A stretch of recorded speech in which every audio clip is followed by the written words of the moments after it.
Ouais. Je te dis, attention, c'est en train de charger. Mais en fait, je vais le voir apparaître. Et voilà, c'est tout. C'est bon? C'est génial, on est en direct. On est en direct, c'est incroyable. Après 34 minutes de retard sur le ring de Bruxelles, non, c'est pas vrai, on n'a pas fait ça. On est confiné depuis 2 jours maintenant. Donc bonjour tout le monde, bonjour les gens qui nous connaissent, bonjour les gens qui ne nous connaissent pas. Et chez qui on débarque par hasard dans le salon. Bonjour aux malades et courage à vous, courage, courage, courage. Bonjour aux bien portants, bonjour à Bruxelles, bonjour Liège, bonjour Tournai, bonjour Arlon. Et bonjour à tout ce qu'il y a au milieu et tout ce qu'il y a au-delà. Avant toute chose, bienvenue dans Unlockdown Live, hein, la première émission réellement live de Tout va bien. Alors, c'est complètement expérimental. Et avant toute chose, une pensée méga solidaire de toute l'équipe de Tout va bien, avec toutes les personnes qui bossent à fond en ce moment, que ça soit dans les hôpitaux, dans les soins de première ligne au magasin, dans les services publics, dans les services logistiques, bref. La pression sur tous ces gens-là, qui sont en nombre limité, est énorme. Et donc, courage à vous. Et plein de pensées solidaires. Et puis, de l'autre côté de l'écran, il y a vous. Il y a des gens qui galèrent entre les contraintes du home working que l'employeur met, qui c'est pas facile avec les enfants qui crient entre 3 mails et tout ça. Et pire, il y a sans doute celles et ceux qui galéraient à fond hier et pour qui c'est pire encore aujourd'hui. Donc, dans tous les cas, on se serre les coudes là pour le moment et on va passer ensemble une petite heure à mon avis pour le premier live de Tout va bien. Alors, tout d'abord, c'est un peu compliqué de faire une émission dans ce contexte. Alors, je parle pas de ma chambre qui est derrière moi où là je suis bien posé et tout va bien et c'est calme et c'est cool. C'est compliqué de faire une émission dans un lockdown live dans un contexte particulier. Alors avec l'équipe, on s'est quand même à fond posé la question, est-ce qu'on doit rester confiné sans rien faire et faire ce qu'on doit faire d'habitude comme tout le monde, ou est-ce qu'on confine tout va bien dans un frigo et on en reparle dans 6 semaines, ou est-ce qu'on fait quelque chose quand même malgré le confinement. Et il n'y a pas vraiment de réponse facile et claire.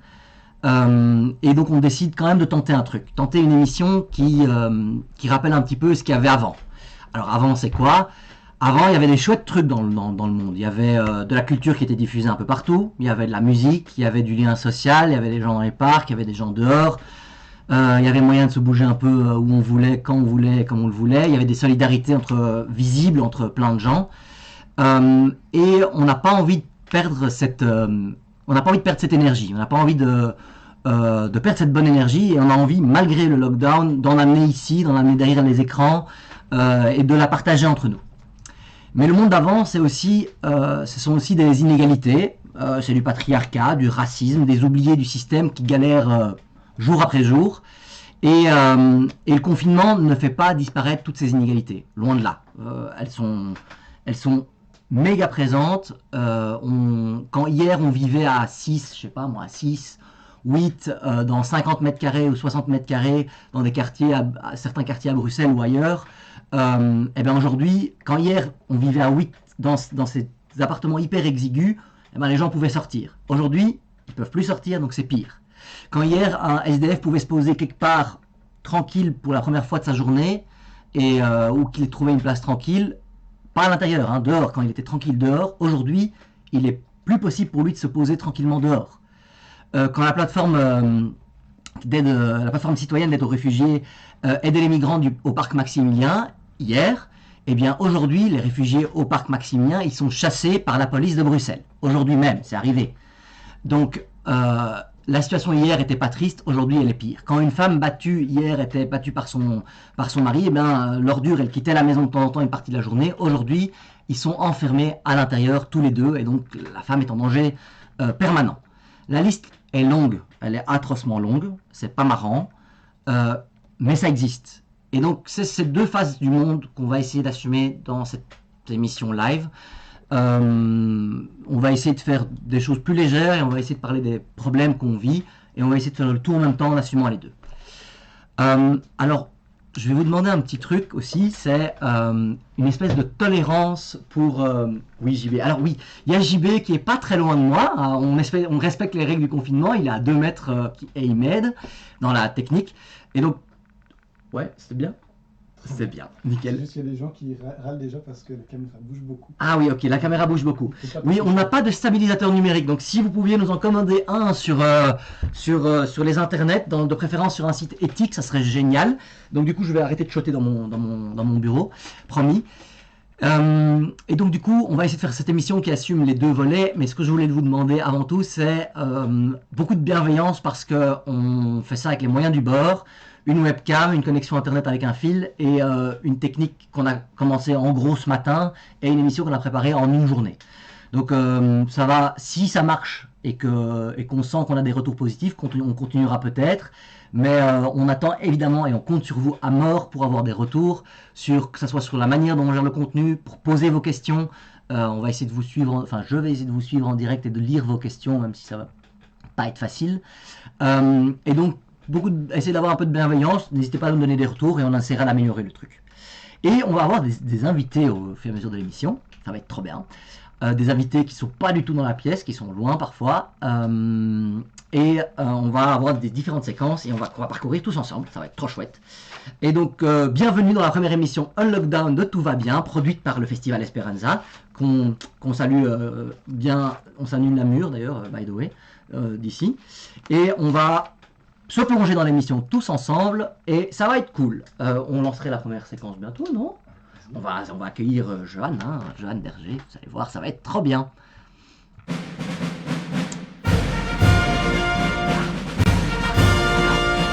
a plein de questions qui se posent qu'on doit résoudre en live. Par exemple, est-ce que je dois faire le bruitage du lancement du jingle ou pas?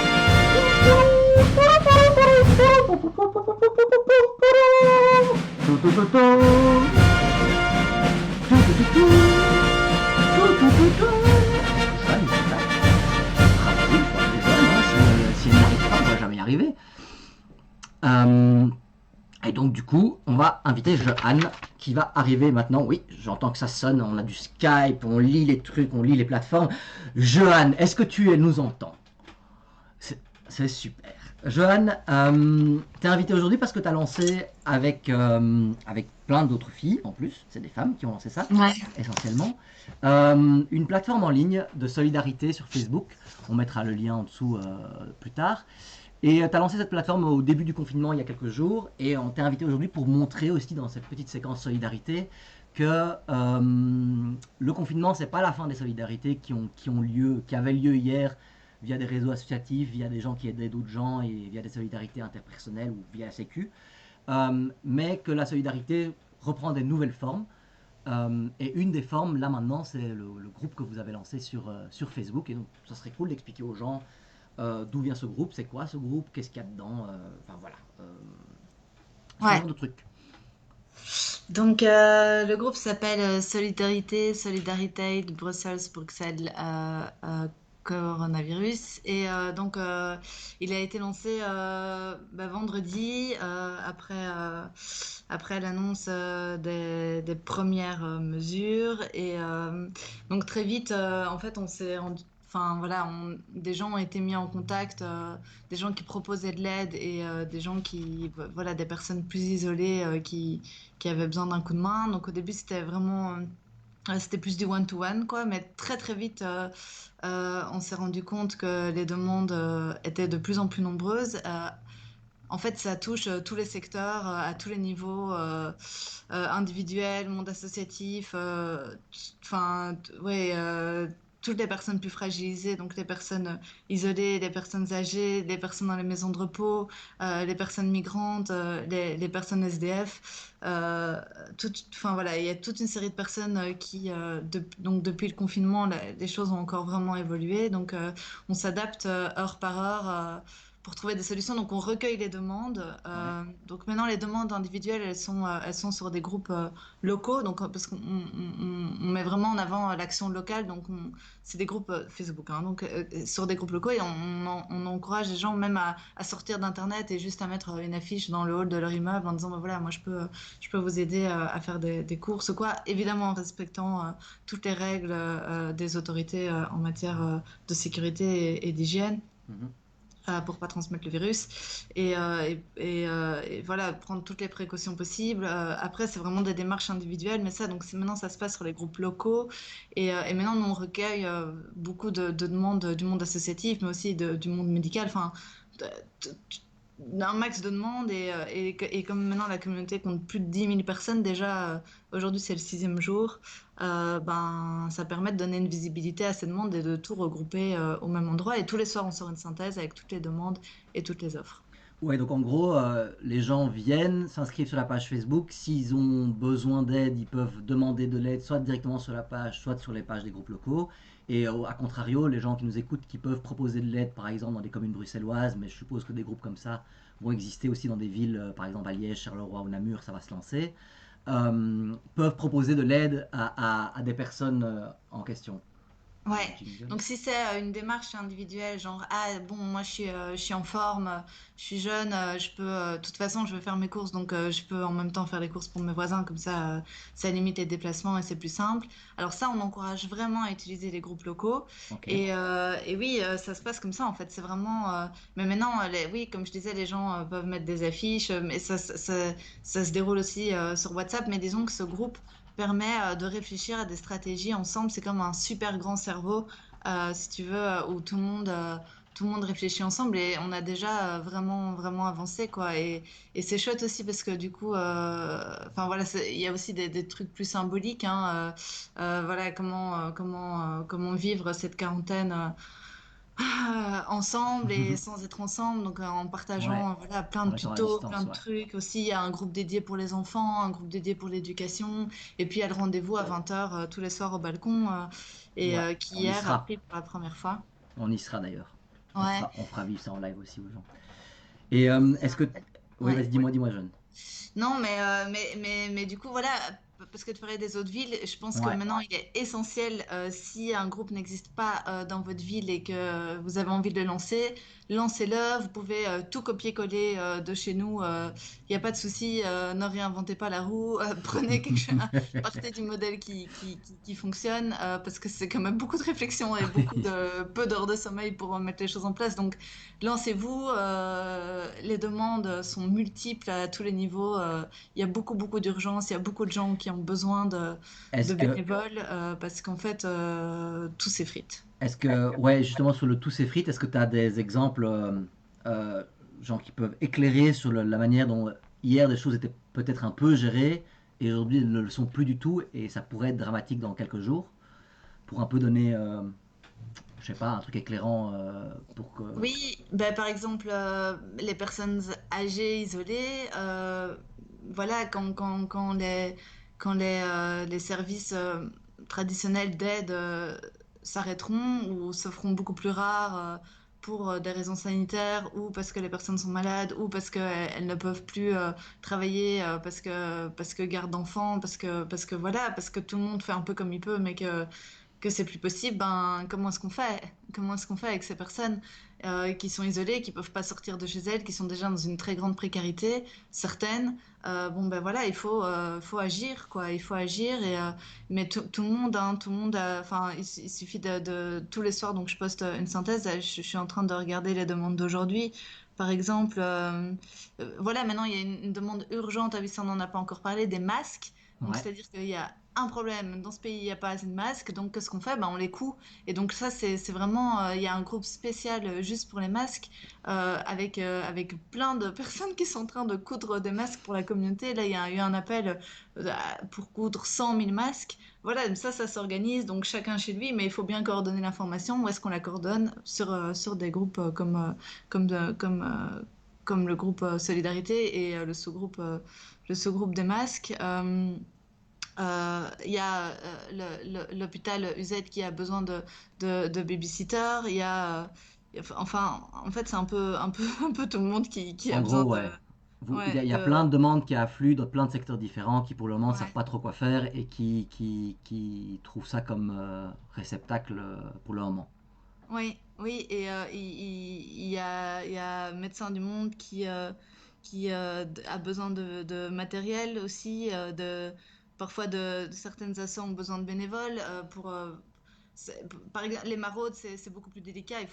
Mais ça, aujourd'hui, justement, on a créé un nouveau groupe spécialement pour les maraudes, pour les personnes sans domicile fixe, Ouais, pour organiser ça, parce qu'il n'est pas non plus question de dire, ah oui, je veux aider, pouf pouf, je fais ça n'importe comment. Non, ouais. il y a des règles à respecter. Ça, on insiste vraiment sur l'aspect sécuritaire.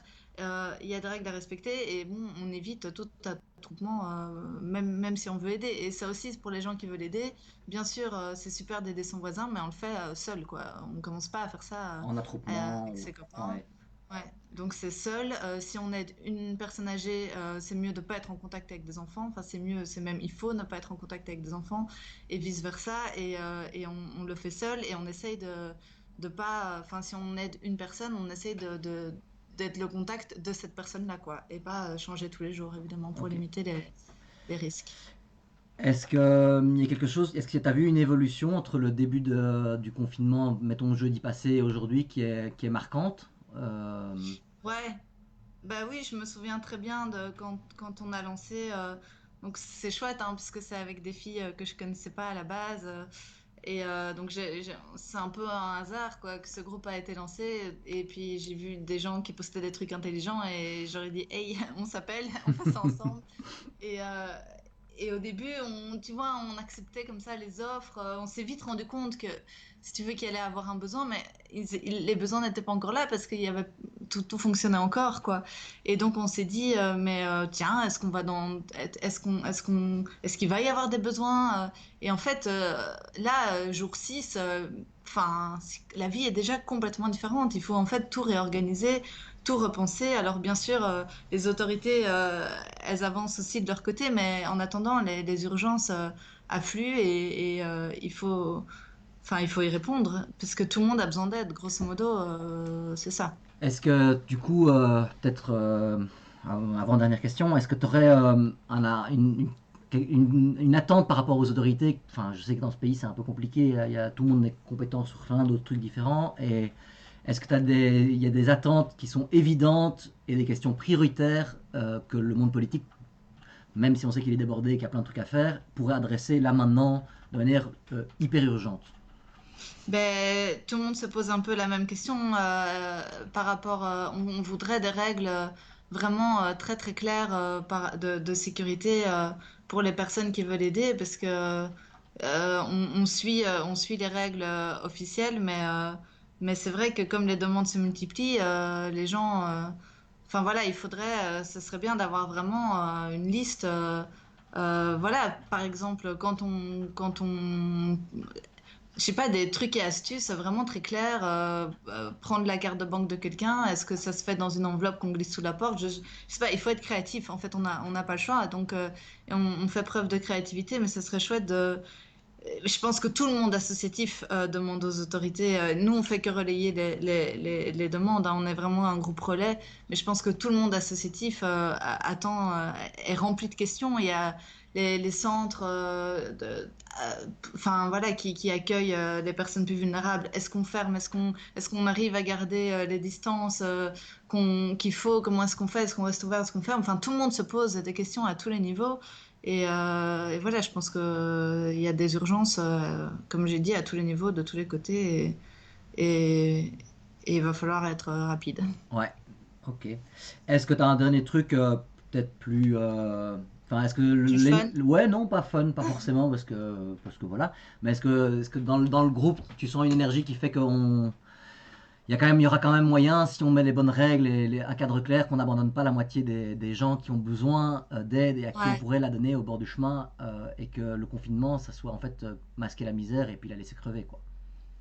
Ben, franchement, je vais quand même terminer sur une note positive. C'est vrai que là, c'est beaucoup de boulot, mais parce qu'en fait, on fait un boulot de coordination, quoi, si tu veux. Et du coup, maintenant, vraiment, beaucoup de gens nous appellent dans la détresse, quoi. Et donc, on essaye de trouver des solutions. Pas, je parle même plus des demandes individuelles, quoi, qui se font localement, comme j'ai dit, sur les groupes locaux, mais plus ouais, des trucs enfin, des gros problèmes de société, quoi, auxquels on essaie de trouver des solutions. Mais je dirais que je sens vraiment que cette crise, pour moi-même aussi, réveille quelque chose et réveille les consciences. et c'est peut-être face vraiment à la difficulté qu'on va se rendre compte que qu'on a envie d'être unis, quoi, et qu'on a envie de. Ça peut paraître cucu, mais franchement, parfois je suis émue, quoi. Quand je vais sur ce groupe et que je vois les gestes, qu'ils soient petits ou énormes, à quel point les gens ont envie de s'engager et ont envie de montrer leur soutien les uns par rapport aux autres. Quand on a beaucoup parlé des supermarchés qui étaient dévalisés, j'avoue que moi je suis un peu non-stop devant mon ordi et que je vois, pour le coup, je vois la beauté de cette crise, même s'il y a beaucoup, beaucoup, beaucoup de problèmes. Ok. Et on reçoit beaucoup de soutien aussi, franchement, le nombre de gens qui nous ont déjà remerciés. Enfin, moi, merci à tout le monde. Enfin, merci au groupe, quoi. C'est pas nous, c'est la communauté. Mais à chaque fois que quelqu'un nous appelle, ils nous disent, enfin, ouais, c'est cool. Alors, c'est dans l'urgence, c'est un peu avec les moyens du bord, c'est comme on peut. Nos téléphones chauffent beaucoup, mais c'est vrai que c'est super de voir que ça a un impact, que ça a un impact. Ok, trop bien. Bon, bah, j'espère que la suite des jours va être tenable pour le groupe qui, pour le moment, porte le truc.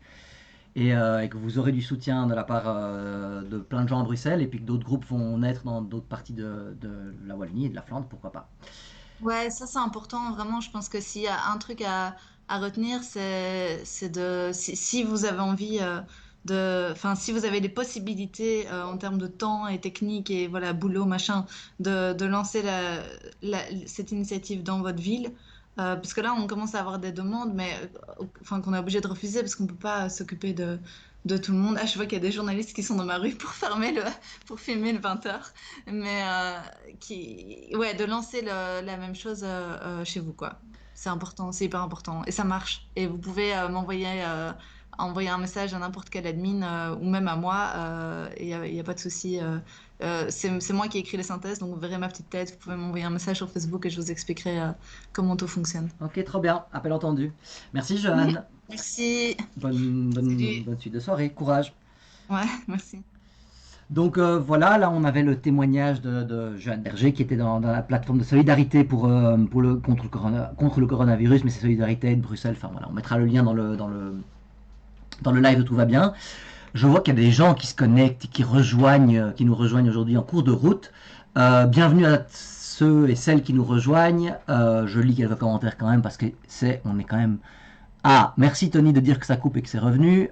Alors oui, on a des gens qui réagissent en disant que il faut demander aux autorités de prendre en charge les personnes en précarité de logement, sans papier, sans abri, et pourquoi pas du coup réquisitionner des logements vides pour les héberger. C'est une bonne idée puisqu'il y a quand même, on sait que par exemple à Bruxelles, il y a plein de logements vides qui pourraient servir à ça. Que le confinement puisse rester sans laisser les gens derrière. Et donc du coup, voilà, vous avez entendu tout le témoignage de Johan. Peut-être pour faire un petit résumé, un Lockdown Live, c'est quoi? C'est une émission en live où on va aborder des sujets un peu plus difficiles et des sujets un peu plus légers, ou des trucs et astuces pour survivre sous le coronavirus era.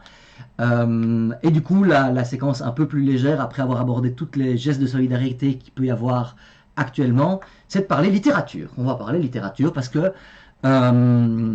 priori, on va y arriver. Donc on peut lancer le jingle littérature, je crois. Hein. On a prévu des jingles de malades, enfin grâce à Brice. Le jingle arrive là. Il est en train de tourner. Poum, poum, poum, poum, poum, poum, jingle, jingle, jingle, poum, Voilà. poum, poum. Ah, fin de jingle. Et donc du coup, c'est expérimental. Hein. Et donc on va recevoir bientôt en direct la librairie Point Virgule. Ça va être super. Bonsoir. Bonsoir Anouk. Bonsoir Anouk. Bonsoir Anouk, comment ça va? Ok, cool. Cool, trop bien. Eh bien donc Anouk, tu es libraire à la librairie Point Virgule à Namur. Bon, pour les auditeurs qui ne connaissent pas, c'est une très jolie librairie du centre-ville de Namur. Et avant peut-être de parler bouquin, je voulais savoir un petit peu comment, comme tu es libraire et que tu es indépendante, je voulais savoir comment ça se passait pour toi pour le moment, parce que je suppose que tu as dû fermer la librairie là maintenant. Oui, alors nous ça a commencé par annuler les rencontres. On avait plusieurs rencontres prévues, dont une vendredi dernier en soirée qu'on a décidé d'annuler la veille. Et puis jeudi soir, la nouvelle du confinement est tombée, donc on a fermé samedi. Petite journée de congé un peu impromptu au soleil. Donc on a fait des courses pour des voisins aussi. Et puis lundi, on a repris le travail en se disant que c'était pas tenable.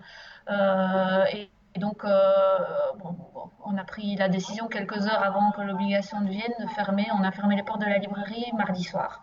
Ce qui évidemment est hyper triste. On a la chance de faire un métier qui n'est pas vraiment un métier. On vit une passion. Donc voilà, on est hyper privilégié pour ça. Donc on avait vraiment le cœur gros mardi soir en fermant la librairie. Mais je pense que c'était une solution raisonnable, citoyenne.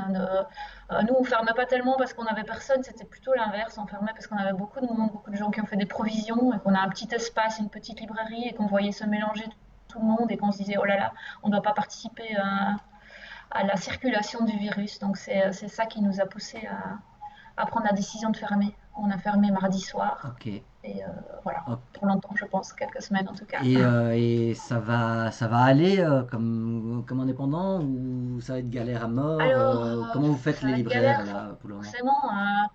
Il y a eu toute une confusion en Belgique sur cette fameuse confusion librairie.presse. Ouais. On a dit que les librairies pouvaient rester ouvertes, etc. Bref, on va pas rentrer là-dedans. Je pense que tous les libraires, en tout cas la plupart des libraires appartenant au syndicat des libraires francophones, ont tous pris la décision de fermer et que c'est la seule décision, hein, il me semble, qui soit un peu cohérente avec nos valeurs au quotidien. Bon, bah ouais, fermer un magasin, c'est cata forcément. C'est zéro rentrée alors que les loyers, les échéances, etc., tout ça continue à tourner. Mais bon, voilà, on est dans la galère comme tout le monde est dans la galère et je pense qu'il y a des situations bien plus graves que la nôtre. Je pense que l'urgence était l'urgence sanitaire et penser à la santé des équipes et penser à la santé des clients. Voilà. Ok. Est-ce qu'il y a une plateforme? Est-ce que vous êtes déjà organisé entre libraires est-ce que il y a déjà une plateforme de vente en ligne d'un truc ou un truc qui existe? Si les gens veulent vous le soutenir, par exemple, en achetant des bouquins, Alors, ouais, ça en, c'est en compliqué. évitant C'est pour le ça aussi monstre qu'on a eu beaucoup Amazon. de monde. Voilà, c'est ça. Beaucoup de monde venait en disant je veux absolument acheter mes livres chez vous et pas être obligé de les acheter sur Amazon. Alors, il y a des alternatives. Par exemple, si vous lisez sur liseuse sur tablette, vous pouvez vous connecter à Librel. Librel, c'est une alternative collective des libraires francophones ici en Belgique qui ont décidé d'offrir à leurs clients la possibilité de télécharger des livres numériques ailleurs que sur Amazon.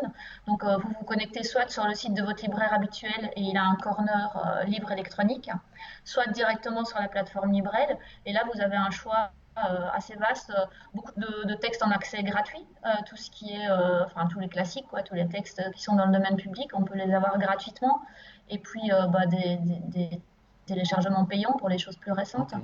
Et donc ça, je vous invite vraiment, si vous voulez télécharger des livres, à passer par l'alternative indépendante et belge et respectueuse de la chaîne du livre plutôt que d'aller sur Amazon. Ok, trop bien.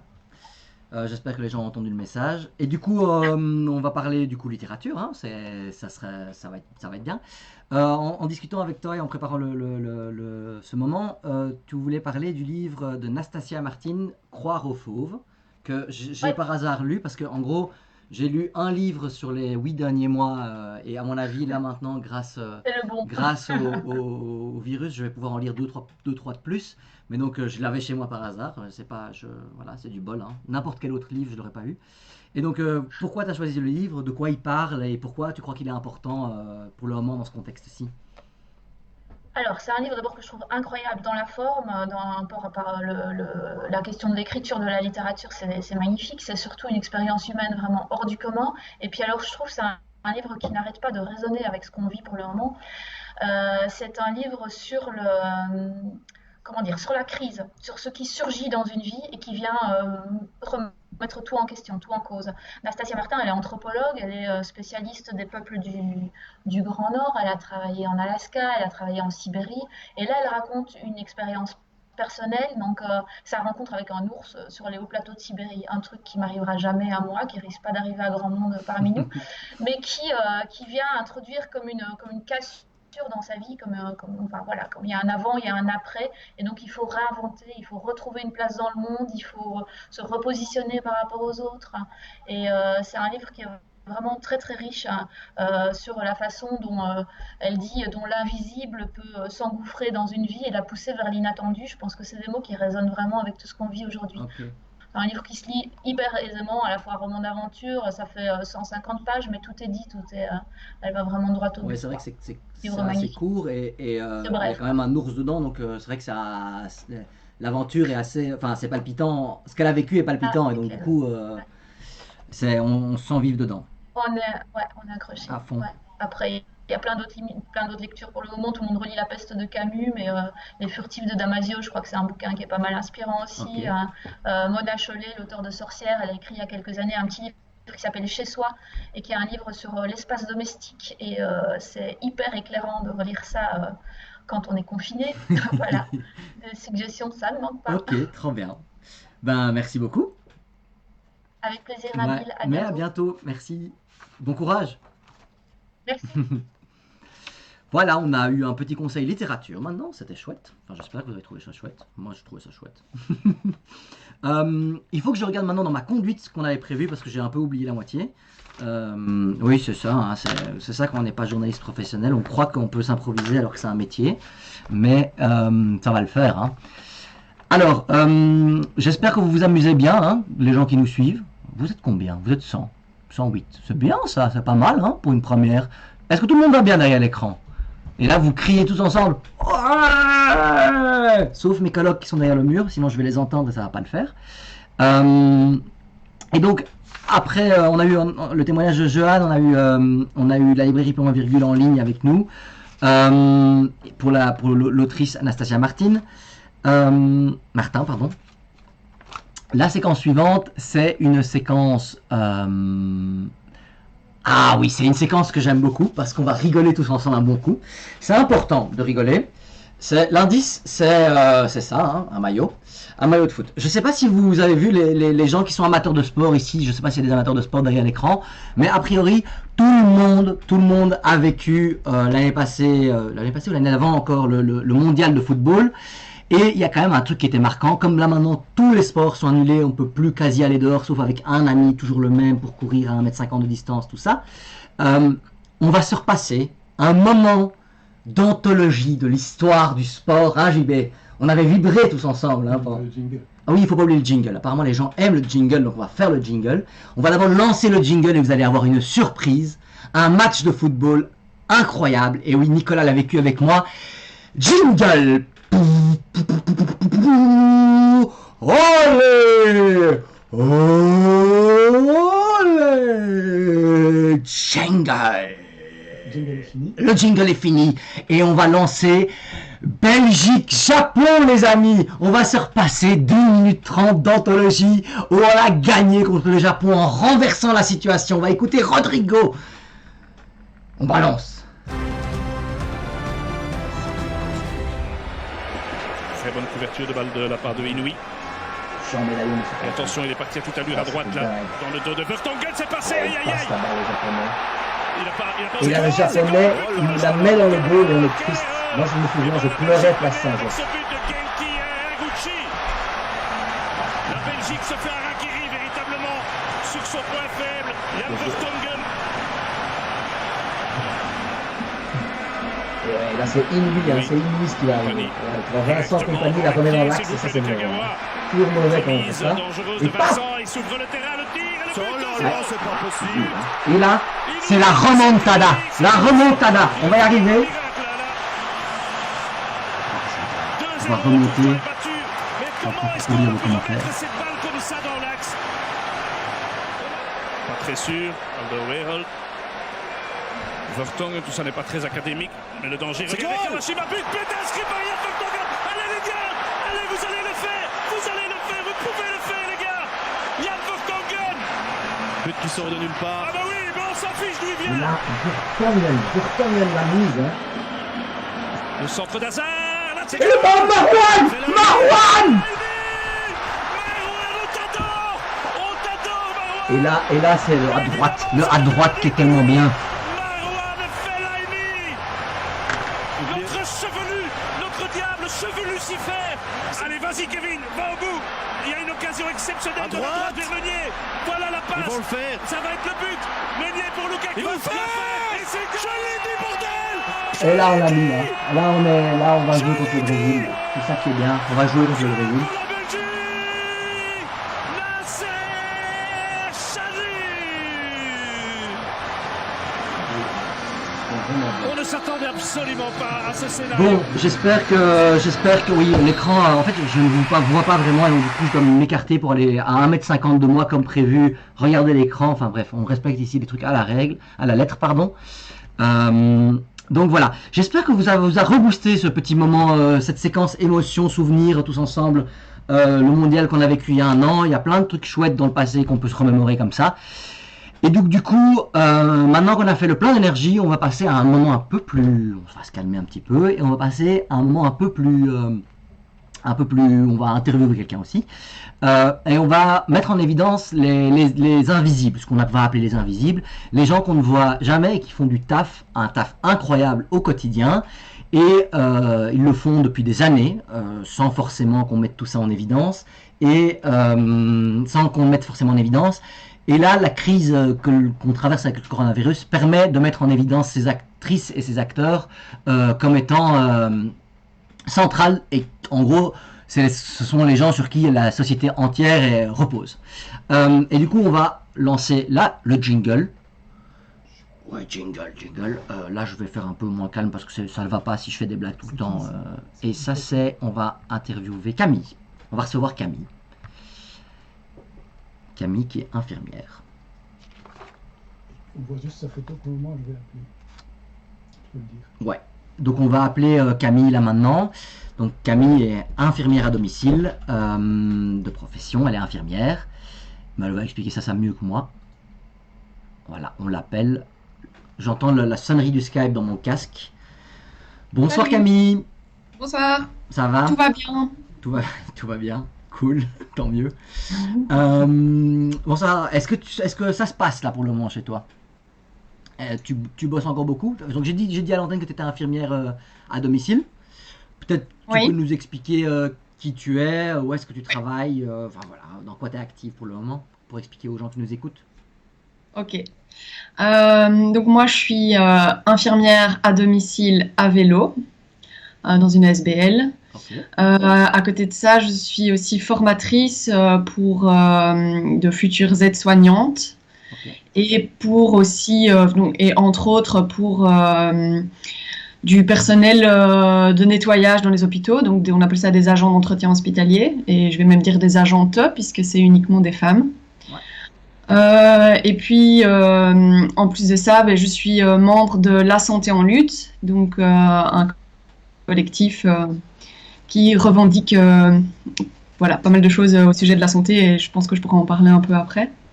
Ok, ouais, on va en parler, d'office. Du coup, dans ton boulot là pour le moment, qu'est-ce que ça a comme impact? Comment tu te sens par rapport à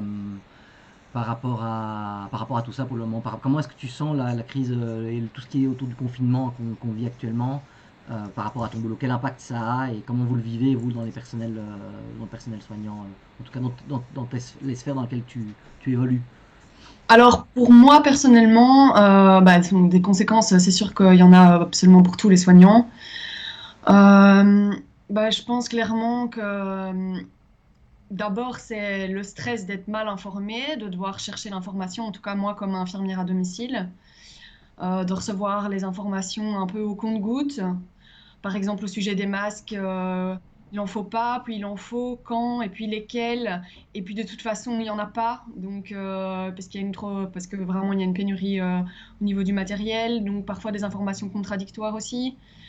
Et donc, à nous de nous débrouiller pour trouver la bonne information, celle qui est du bon sens et qui respecte ce qu'on connaît en théorie, quoi.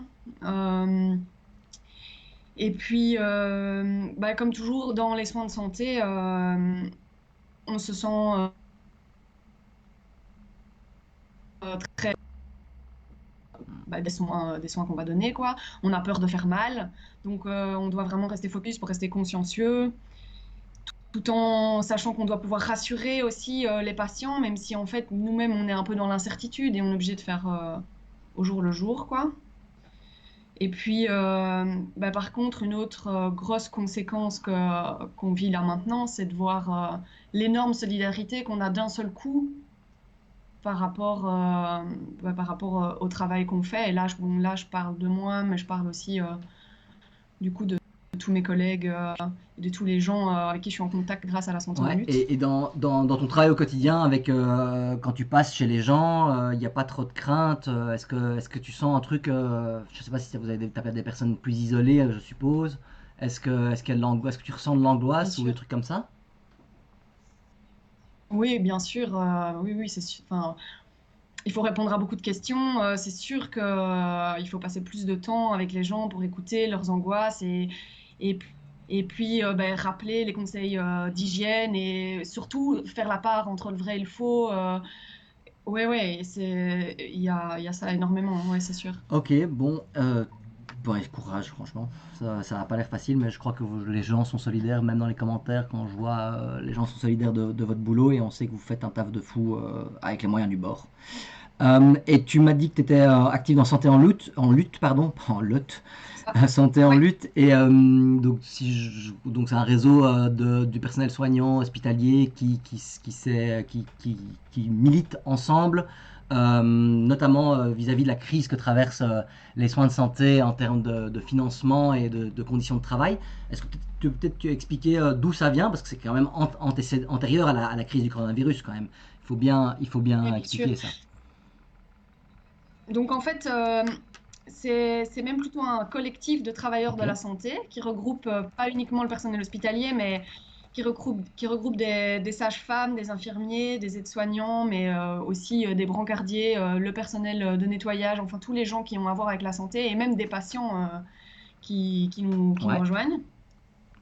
En fait, parce que voilà, la santé, ça concerne vraiment tout le monde. Et à la base, c'est vraiment pour dénoncer. En fait, c'est vraiment ça. Avant cette crise, là maintenant, qu'est-ce qu'on voulait dénoncer? Les conditions de travail, les bas salaires selon la profession, puisqu'en fait, nos revendications, elles sont pas les mêmes selon les professions, mais on essaye d'être soudés. Et donc, de manière générale, c'est nos conditions de travail, les bas salaires, la dégradation des soins et la souffrance des travailleurs en général. Et en fait, qu'est-ce qui se passe là maintenant? On revendique toujours exactement la même chose, mais encore plus, tout en ayant beaucoup plus de solidarité de la part des gens en général. Et bien sûr que ça nous touche et c'est important de voir qu'on est entendu, mais à la fois, on a envie de dire, nous, ce qu'on veut, c'est du concret. On veut plus d'effectifs dans les hôpitaux. On veut plus d'engagement. Enfin, voilà, on veut un refinancement de la santé. Enfin, c'est ça dont on a vraiment besoin et on a besoin de soutien à ce niveau-là Ok. aussi, quoi. Et, et donc, Voilà. c'est la crise du coronavirus actuellement. En gros, vos revendications d'hier, elles sont plus que jamais valables, quoi. En gros, Oui, c'est ça, en fait.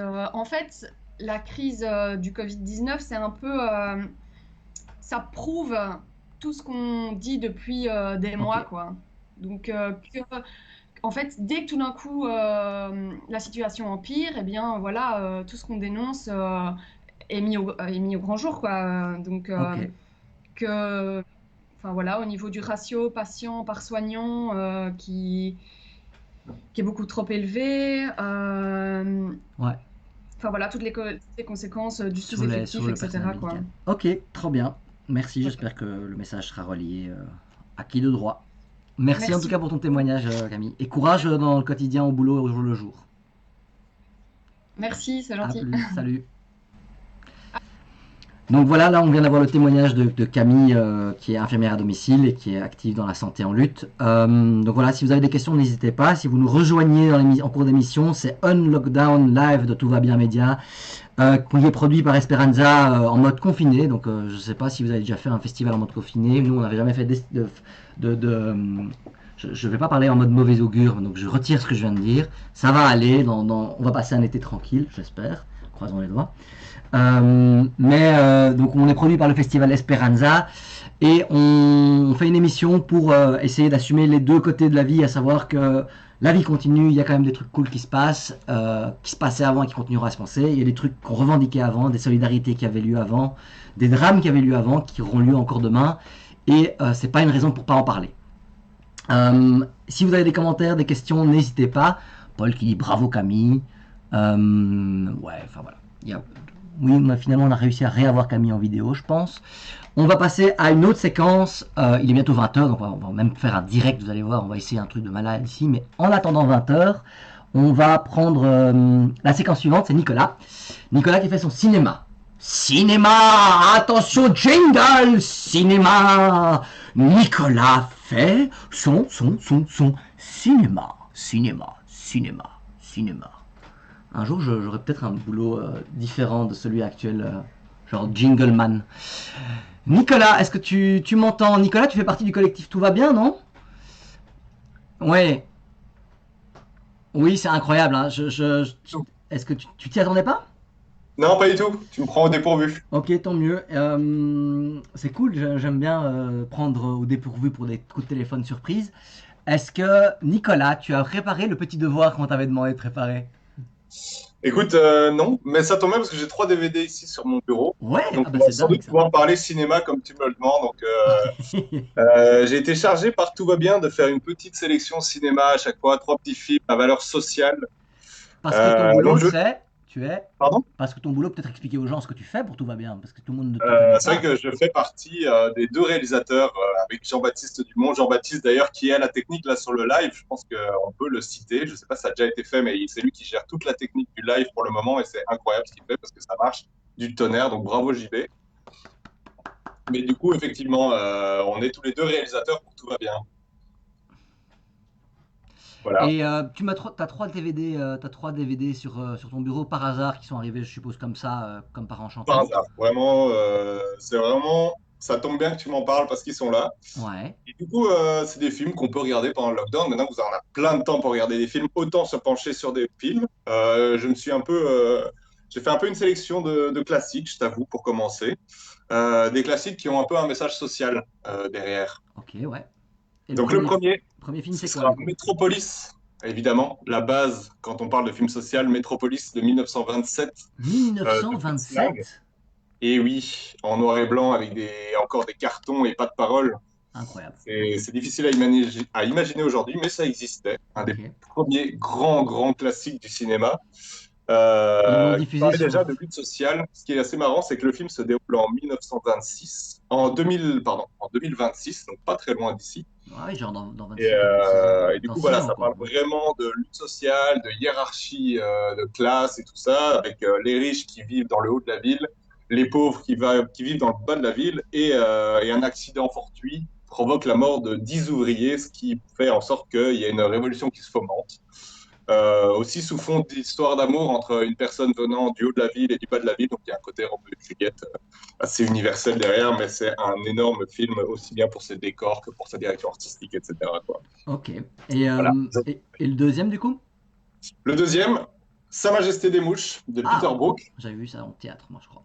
Ouais. Ah bah voilà, inspiré de William Goldwyn. Ouais, je l'ai vu au théâtre aussi. J'ai une personne très proche de moi qui a joué au théâtre, un des personnages d'ailleurs. Incroyable. Voilà, Paul, pour pas citer son nom. Sa Majesté des Mouches qui raconte l'histoire d'un groupe d'enfants qui se retrouvent sur une île déserte et qui doivent reconstruire en fait une mini-société. Ils commencent d'abord à vouloir recréer des systèmes démocratiques, mais très vite, en fait, les égos de chacun font surface et c'est finalement un grand leader charismatique qui va prendre le pouvoir et rejeter ceux qui sont contre lui. Donc c'est assez intéressant de voir comment il dépeint le fait qu'une mini-société peut se recréer au sein d'un groupe d'enfants. Ok. Et enfin, le dernier film, qui est peut-être le plus social de tous, c'est Van Helsing de Stephen Sommers avec Hugh Jackman. Un film. C'est pas du tout social, Nicolas.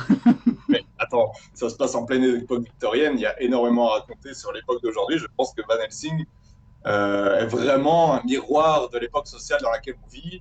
Et Hugh Jackman, d'ailleurs, est incroyable. Et malgré tout, quand on est en confinement avec des enfants, c'est un film quand même qui reste hyper divertissant. Et moi, aujourd'hui, je suis toujours content. Quand je l'ai vu, quand il est sorti au cinéma et que j'avais 12 ans, j'ai bien pris mon pied, j'avoue. Ah ouais. Voilà. T'avais été le voir au cinéma. Et c'est un film avec des vampires ou des trucs comme ça? Alors, il y a des vampires, des loups-garous, il y a tout, quoi. Vraiment, tu veux prendre ton pied, tu veux déconnecter de ton cerveau et oublier tous les petits tracas liés au virus qui circule en ce moment. Tu regardes Van Helsing et je peux te dire que t'es déconnecté. Ok, trop bien. Bon, bah voilà, vous avez deux films sociaux, enfin non, deux films pas sociaux et un film social, si j'ai compris l'interprétation que tu en faisais, c'est ça, hein? Non, il y a il y a Ouais, un j'ai film compris. vraiment Ok, très très nickel. social, effectivement. Et les autres, voilà, regardez-les, mais c'est pas non plus des chefs-d'œuvre, quoi. Ok, trop bien. Merci Nicolas pour l'input cinéma de la soirée. Et Mais bonne soirée à toi. et pareillement, et fais bien ça. Merci. Et continue à le faire. Merci, c'est gentil. À plus Nico. Donc voilà, on continue l'émission Unlockdown de Tout va bien, tous ensemble ici. Alors je vous rappelle que c'est une émission qui est un peu improvisée, donc d'où les jingles faits à la bouche en mode improvisation, d'où les dialogues permanents entre la régie à 2 mètres de moi et moi-même, d'où les gestes dans tous les sens pour savoir ce qui vient. Et on a en fait commencé l'émission ce matin sur une feuille. Donc voilà, on fait avec les moyens du bord, partagez si vous avez envie de partager, regardez 5 minutes si vous avez envie de regarder 5 minutes, ne partagez pas si vous n'avez pas envie de partager, mais voilà, c'est aussi pour passer un bon moment ensemble et faire du lien tous ensemble. Alors, il est bientôt 20h, donc je crois que c'est le moment où on va essayer d'aller voir un petit peu dehors si il y a des gens au balcon. Alors moi j'habite devant un chantier pour le moment, donc on ne verra pas voir, mais je vois plein de gens aux fenêtres, c'est assez marrant en fait. Est-ce qu'on peut avoir un morceau de quelque part dans Bruxelles au hasard? Complètement pas au hasard, on avait préparé, mais ah, est-ce qu'il y a un jingle pour le... Il n'y a pas de jingle pour la fin, mais oui, c'est censé arriver à la fin. Allô, bonsoir. On a appelé quelqu'un complètement au hasard. Vous êtes dans quel endroit? Je suis à Saint-Gilles. Ah, Saint-Gilles, c'est une belle commune, Saint-Gilles, non? Bonsoir, Linda. Alors, est-ce que les gens, pour la casserolade de soutien à la fois mutuel et à la fois au personnel soignant, commencent à pointer le bout de leur nez dehors? Quel drame, il reste approximativement 2 minutes. Ce qui, en fait, veut dire qu'il faut meubler pendant plus de 2 minutes pour expliquer aux gens pourquoi est-ce qu'en fait, on va faire une expérience sociale. Les 87 personnes qui me suivent le live là maintenant en direct, j'aimerais bien que vous alliez dans votre cuisine, que vous preniez une casserole, que vous preniez un petit bâton. Est-ce que Linda, tu as une casserole et un bâton en main? Non, parce que déjà j'ai mon smartphone.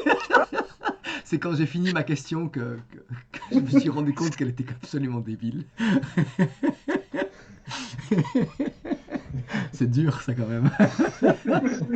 Franchement, toute ma solidarité avec tous les journalistes, enfin les vrais, pas comme moi quoi, qui font du bon boulot et qui posent pas des questions débiles comme moi.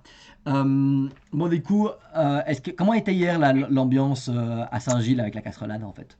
Mais écoute, à 8h pile, je me suis installée sur mon balcon et il se passait rien.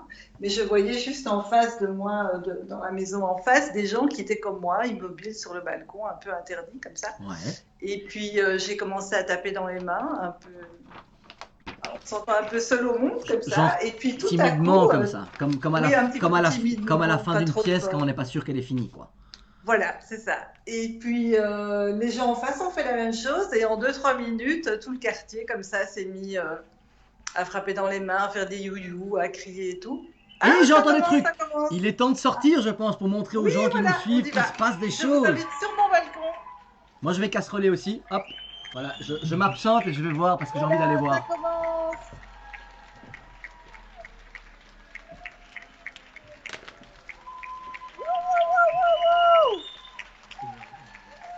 Ah ouais, ça casserole bien, hein? Oh, c'est chouette.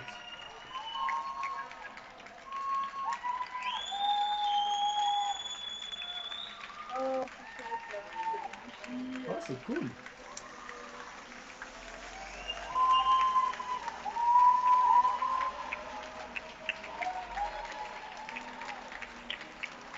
Oh, il y a quelqu'un. Linda, il y a quelqu'un qui joue de la musique ou je rêve? Ah non, c'est ici chez nous? Ah, dans la rue. Bon, mais moi, dans la rue, derrière moi, il y a des gens qui jouent de la musique. Tu vois, ça a l'air chouette aussi, mais on n'a pas de caméra ici, donc voilà. Enfin si, j'ai mon webcam, mais on va la bouger.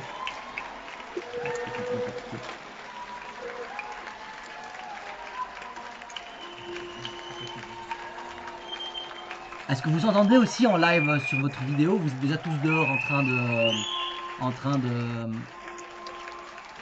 Non, Céline, on fera pas ça tous les soirs, je crois. Parce que ça prend du temps, hein, déjà, et parce que je dois travailler. Parce que sinon mon promoteur va me tuer. Mais je note qu'on peut le refaire.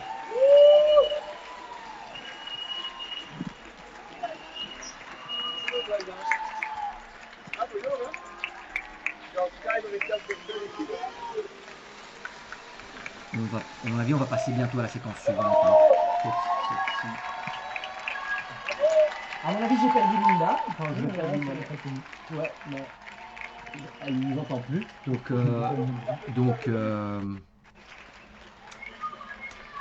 je regarde vite ce qu'il y a après. Ah oui, il y a un peu de musique après, ça va être cool.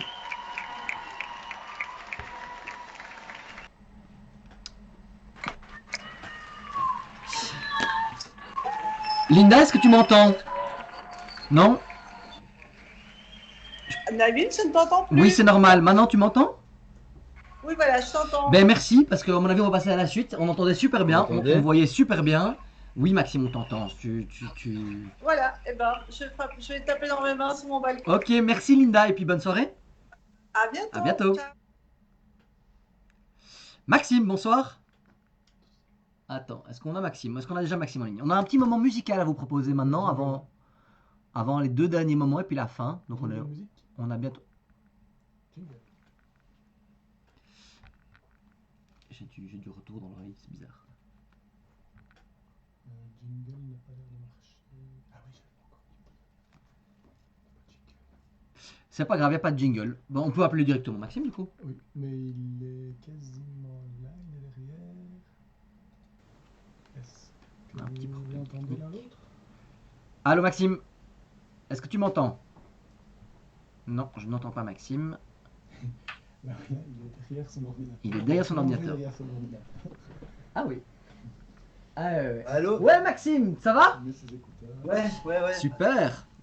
Après, pas de problème. Décalé. Non, il n'y a pas de souci. Après cette belle casserolade, on va passer à un petit moment musical tous ensemble. Alors. Et comment ça se passe de ton côté?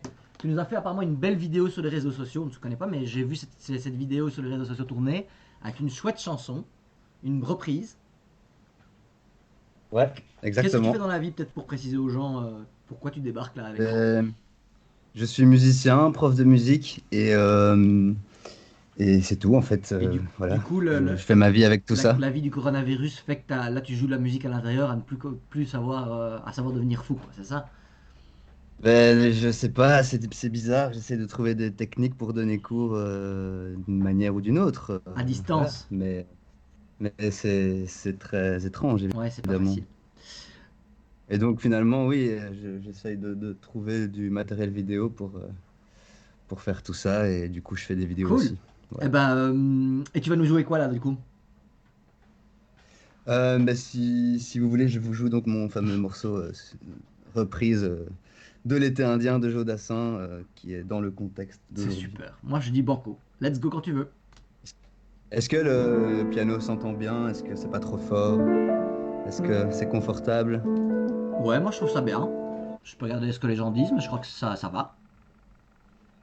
Alors, bon, c'est pas très long, hein. Est-ce que vous voulez que je joue un petit intro, quelque chose?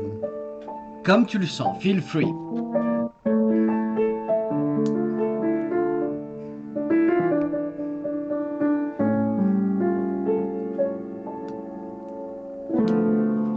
Tu sais, je n'ai jamais été aussi peureux que ce matin-là. Nous marchions sur une plage à 1,50 m l'un de l'autre. C'était l'automne. Entre l'automne et le printemps, une saison qui n'existe pas jusqu'à présent. Là-bas, on l'appelait le lockdown, mais c'était tout simplement le corona. Avec sa robe longue, il ressemblait à une aquarelle de Xi Jinping. Et je me souviens. Je me souviens très bien hier encore lorsqu'il me restait du papier toilette. Hier encore lorsque on fabriquait des armes plutôt que des masques. Il y a une heure, un jour, un an, un siècle, une éternité. On... Tu voudras quand tu voudras. Oula, c'est ça. Et on s'aimera encore lorsque le virus sera mort. Toute la vie, on pourra se faire des câlins. À toute heure jusqu'au lendemain.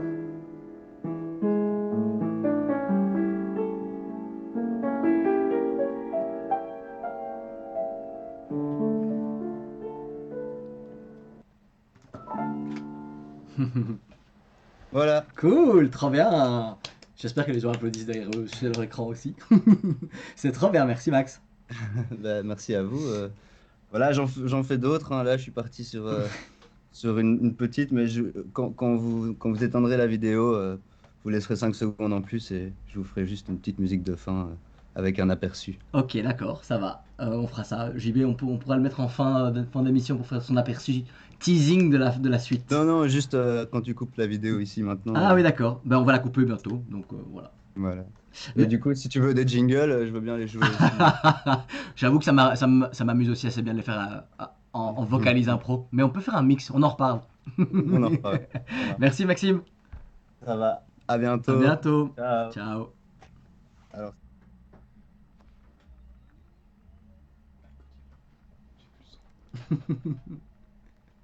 Tu peux couper. Merci Max. Merci à Max et on va passer à la suite. Du coup, on est presque à la fin, c'est cool ça. On a encore 2 trucs. On va recevoir maintenant. Ah non, encore 3 trucs. On va recevoir Benjamin Pelletier qui est aussi dans Tout va bien et qui va vous parler de la dernière vidéo de Tout va bien qui est sortie sur la Syrie. Et est-ce qu'on a un jingle pour Benjamin? Normalement, ouais. Hein, ouais, un jingle sur la Syrie. Je sais pas si je vais y arriver. Mais voilà, on peut tester. Tout va bien. Pof. Ah ouais, hashtag corporate. En fait, les jingles de Brice sont vraiment beaux, quoi. Ah, c'est cool. Oups. On va avoir Benjamin Pelletier en ligne bientôt. Ben, est-ce que tu es parmi nous? Est-ce que tu nous entends?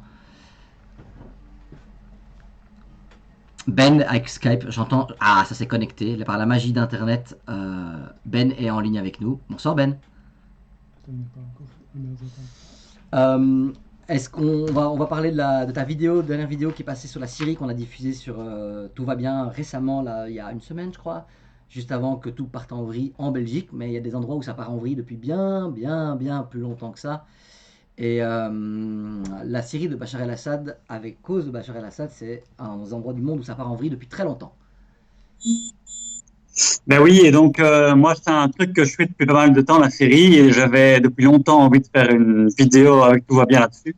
Ouais. Et puis là, vu que l'actualité, voilà, la Syrie avait occupé l'actualité pas mal de temps ces derniers mois, je me suis dit c'est le moment, et donc voilà, elle est sortie il y a 3 jours. Ok, cool. Et est-ce qu'on diffuse un peu la vidéo ou on diffuse pas la vidéo? Qu'est-ce qu'on avait prévu finalement, JB? Je ne l'ai pas. On ne l'a pas. Bon, Ben, peut-être que tu peux résumer dans les grandes lignes ou les super grandes Ouais. lignes ce qui se disait dedans, comme ça les gens raccrochent. Et les gens qui nous écoutent, partagez cette vidéo, elle est trop bien foutue. 3-4 personnes ont bossé dessus en plein, avec des animes et tout, trop bien, qui expliquent vraiment bien le conflit syrien. Donc voilà, peut-être expliquer, c'est quoi, Ben? Mais donc en 2 mots, la vidéo, elle partait de l'actualité récente qui était les attaques sur la région d'Idlib qui avaient, durant le mois de décembre, le mois de janvier et le mois de février, conduit 1 million de Syriens supplémentaires sur les routes de l'exil.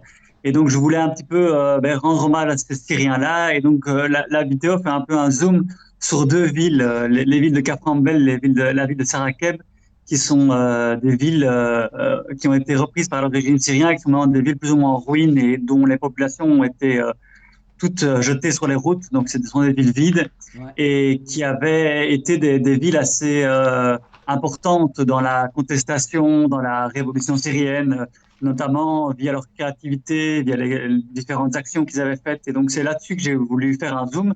Parce qu'évidemment, quand il y a un conflit comme en Syrie, il y a une guerre, très souvent, la seule chose dont on parle, ce sont les morts et les destructions. Et c'est important aussi de parler de ce que la société civile syrienne a pu faire et continue à faire durant ces 9 années.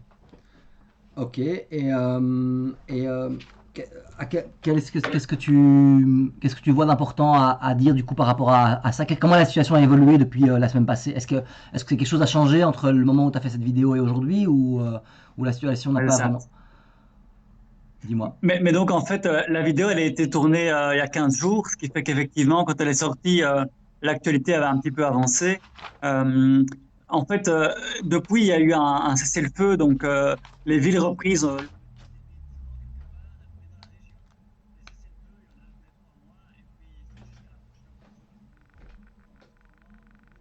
Reparler de cette région-là, donc c'est quelque chose qu'il faudra avoir en tête. Pour le moment, ben voilà, c'est un peu plus calme, même si de temps en temps les roquettes continuent de tomber, parce que ça ne s'arrête vraiment jamais en Syrie. Et est-ce que le truc qui nous obnubile ici, à savoir le coronavirus, a un impact là-bas pour le moment? Je sais qu'il y a des trucs en Iran, il y a des trucs au Liban, il y a des trucs dans les régions, dans les pays aux alentours, donc je suppose que la Syrie n'est pas épargnée par le coronavirus non plus. Eh oui, c'est une des grandes questions qui se posent, c'est qu'effectivement, en fait, c'est un des pays du Proche-Orient qui est le plus exposé, en fait, parce qu'ils ont beaucoup de liens avec le régime iranien, qui fait qu'il y a beaucoup d'échanges de personnes, notamment parce qu'il y a beaucoup de combattants iraniens qui sont sur place en Syrie. Donc, on est quasiment sûr qu'il y a des cas de coronavirus, mais officiellement, le régime syrien continue à dire qu'il n'y en a pas sur son territoire, ce qui fait en fait un peu craindre le pire, parce que si il y a effectivement des cas, ce qui est quasiment certain, et que ça se répand dans la population sans qu'il y ait de mesures qui soient prises un peu comme il y a chez nous finalement de confinement, mais les conséquences elles risquent d'être catastrophiques, parce que aussi bien dans les différentes zones en Syrie tenues par les différents acteurs, dans les 3 zones, les conditions sanitaires, l'existence d'installations médicales, elles sont hyper précaires et hyper minimales, et donc ils sont absolument pas en mesure d'offrir une assistance respiratoire aux malades qui vont sans aucun doute arriver, en fait. Et donc, ce serait une catastrophe en plus pour une zone déjà pourtant pas épargnée ces dernières années. Et donc, c'est ça aussi qu'il faut penser, c'est que on a clairement ici une épidémie qui risque de mettre à mal nos capacités sanitaires. Mais en fait, pour les pays les plus exposés déjà au reste des problèmes, voilà, le reste, la situation va être encore bien pire, quoi. Et ça risque d'être le cas pour la Syrie. Ok. Est-ce que pour finir, tu as des ressources ou des trucs pour aller plus loin par rapport à la vidéo? Est-ce qu'il y a des trucs qui sont signalés sous la vidéo pour aller plus loin? Je ne sais pas trop comment ça s'est passé. Pour approfondir. On a fait une petite story sur Insta hier avec Tout va bien. Maintenant, évidemment, la story, elle dure que 24 heures, mais on y conseillait plusieurs liens. Je vais essayer de les reposter peut-être sous la vidéo, comme ça on y a accès plus facilement que si je l'ai dit maintenant, ça va être compliqué. Mais juste un élément à retenir, c'est que normalement devait sortir en Belgique en avril. Bon, évidemment, le lockdown va compliquer un peu les choses, mais un film qui est déjà sorti dans le reste du monde depuis quelques mois, qui s'appelle For Sama, donc pour Sama, Ouais. qui est un film qui se passe pendant le siège d'Alep et qui a été nominé aux Oscars, qui est un reportage complètement bouleversant. Et donc, quand il sortira, je vous conseille vraiment d'aller le voir. Je pense que c'est une bonne entrée en matière pour comprendre un petit peu ce qui se passe en Syrie. Ok, trop bien. Merci Ben. Merci à toi. Bonne soirée. Ciao. Et donc voilà, on vient d'avoir Ben qui nous a parlé de la Syrie. L'idée, donc vous êtes toujours dans Tout va bien live Unlockdown, qui est l'émission de Tout va bien qu'on essaie de lancer et sur laquelle on tirera des conclusions. Donc n'hésitez pas à commenter, à nous envoyer des messages via la page Facebook si vous avez des trucs, des gens ou des ressources dont vous pensez que ça pourrait nous intéresser, qui passent dans une éventuelle future émission. Si vous avez des commentaires à faire pour améliorer le tout, n'hésitez pas. On est preneur de vos inputs évidemment pour améliorer tout ça. On va recevoir maintenant un acteur de la vie socio-économique, plutôt sociopolitique, bon, je ne sais pas comment dire ça. Est-ce qu'on a un jingle pour faire ça? Oui, avant de lancer le jingle, peut-être, juste rappeler que à la fois la vidéo Syrie et à la fois ce qu'on fait pour le moment est produit donc Tout va bien, est produit par le Festival Esperanza, et que, comme tous les acteurs de la culture de manière générale, ils encaissent un sévère coup pour le moment, Et donc on doit avoir aussi une pensée pour les artistes et les producteurs de culture qui ramassent dans leur gueule la fermeture des lieux, comme les restaurateurs et comme tout dépend entier de l'économie. Une pensée solidaire pour eux aussi. Alors, on va passer à un moment différent, c'est le K-Novel, la séquence K-Novel, où on reçoit un acteur qui nous explique un petit peu de son point de vue, une analyse plus de son point de vue de comment il ressent la crise actuelle.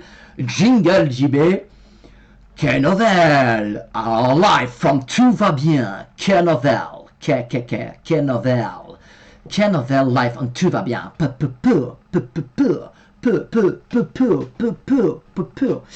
bonsoir Sébastien. Tu es secrétaire général adjoint de la CNE, Centrale Nationale des Employés, qui par souci de transparence absolue vis-à-vis du monde qui nous écoute est mon ancien employeur. Voilà, c'est une interview, du coup, je peux vous insulter parce que je n'ai plus le lien avec vous et je peux me lâcher, je peux faire ce que je veux, mais je vais pas faire ça parce que je vous aime bien. Et donc on va parler de la crise du coronavirus ensemble, plutôt sous l'angle du syndicat à la tête duquel tu es. Peut-être commencer par expliquer c'est quoi la CNE et puis quel ressenti une centrale syndicale a par rapport au coronavirus là maintenant aujourd'hui, et puis expliquer les contacts que vous avez au quotidien, parce que là tout le monde est cloîtré chez vous, mais un syndicat comme d'autres est en première ligne a priori là actuellement. Ben ouais, de fait. Donc merci de me recevoir dans ton émission, Nabil. C'est incroyable, hein, je suis content. Ouais, c'est chouette. La chambre et tout. Ben ouais. Écoute. Comme syndicat et comme organisation syndicale dans son ensemble, on est en effet en première ligne. Alors la CNE, c'est quoi? C'est la centrale des employés de la CSC, la centrale des employés francophones et germanophones de la CSC. Et donc, il y a pas mal de secteurs qui sont dans notre centrale professionnelle, et dans ces secteurs-là, il y a des secteurs qui sont en première ligne, puisqu'il y a le secteur des soins de santé, le secteur du commerce alimentaire, mais il y a aussi tous les autres secteurs qui, eux, sont plutôt en lockdown, en confinement, en télétravail, en organisation alternative. Et donc, on a pas mal de boulot pour arriver à informer les gens, à les conseiller. Et ouais. Et c'est quoi du coup le rôle du syndicat dans ce genre de situation, à part, vous soutenez, il y a des entreprises qu'on essaie de fermer parce que c'est dangereux, et dans le travail du commerce, comment ça se passe, ou dans les hôpitaux, est-ce que c'est dur pour le personnel, surtout qu'ils doivent faire des heures, de grosses heures a priori pour le moment. Ouais, si je peux reprendre tes deux derniers secteurs et tes deux derniers exemples, c'est vraiment les secteurs pour lesquels pour le moment, c'est le plus difficile. Alors, si je devais un peu décrire leur état d'esprit, c'est que des deux côtés, ils sont en première ligne avec la population, parce qu'ils offrent des services immédiats à la population. Et là, on voit clairement que tous ces travailleurs-là et ces travailleuses, ils sont inquiets. Ils sont anxieux comme tout le monde. Ils sont inquiets, ils sont anxieux, et ils sont par ailleurs très courageux. Très courageux parce que, au-delà de leur anxiété, eux, ils n'ont pas la capacité de se confiner. Au contraire, ils sont obligés, par leur travail, d'être en première ligne pour donner des soins. Pour donner des soins de première ligne à tous ceux qui sont malades, mais aussi à organiser ce qui se passe dans les hôpitaux. On l'a vu, les hôpitaux, ça fait un an et même des années que on dit qu'il y a des moyens qui manquent, et là on le voit aujourd'hui. Les moyens manquent cruellement. On est obligé d'organiser, d'improviser une série de choses, et donc il y a pas mal d'enseignements à tirer de cette crise, mais on aura l'occasion probablement d'y revenir. Mais l'état d'esprit, c'est plutôt une anxiété. Okay. Et en même temps, beaucoup de courage et une volonté d'être reconnu. Je pense que c'est pas mal. J'ai vu l'appart de notre de Linda et la rue qui applaudissait. Ils applaudissent toutes ces personnes en première ligne qui non seulement ont le courage de travailler dans des conditions compliquées, mais aussi demandent et obtiennent enfin une reconnaissance qu'ils attendent depuis longtemps, parce que ce soit les soignants ou que ce soit les gens qui travaillent dans les supermarchés ou dans les commerces, c'est pas toujours, ils sont plutôt considérés comme des stocks, comme des coûts ou comme des quantités négligeables. Et là, on voit que c'est eux qui fournissent le service aux personnes et qui méritent le respect et la reconnaissance. Et je pense que c'est un bel enseignement qui est en train de se vivre. Ouais, en effet. Et du coup, est-ce que c'est pas aussi aujourd'hui, quand on peut pas voir que, enfin, le rôle du syndicat, les syndicats de manière générale ont pas bonne presse de manière générale, et aujourd'hui vous êtes quand même en première ligne dans tout ce qui est chômage économique, puisque c'est une des mesures phares pour assurer la continuité des paiements de salaire, ou en tout cas d'un substitut au salaire pour que les gens ne soient pas dans la dèche absolue. Est-ce que vous êtes en première ligne, est-ce que ça démontre pas par l'absurde que quand tout le système est en down, les dernières lignes, c'est les hôpitaux, les petits, et en partie aussi les centrales syndicales pour le moment.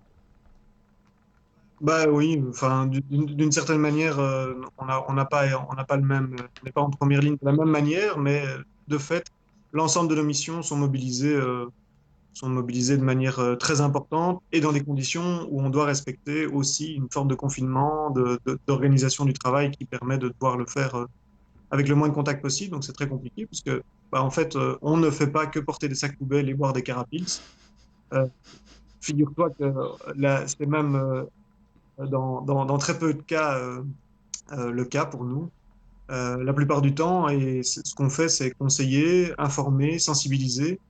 Et là, on est vraiment en première ligne pour répondre à toutes les questions des affiliés, des travailleurs et des travailleuses en général qui sont inquiets, qui se posent des questions sur leur travail, sur leur bien-être, sur leur santé, sur ce qu'ils peuvent faire, sur ce qu'ils doivent faire, sur comment ils vont avoir un revenu demain. Et donc, ça, c'est vraiment les questions qu'ils nous posent.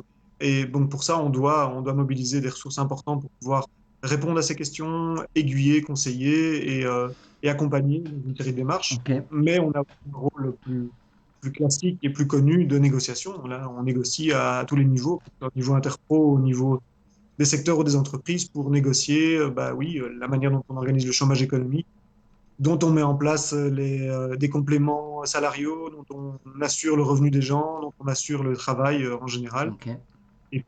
Et ça c'est vraiment important, on organise le paiement des allocations de chômage. À ce titre-là, les organisations syndicales sont des acteurs de la sécurité sociale. On l'organise et on est aussi un organisme de paiement.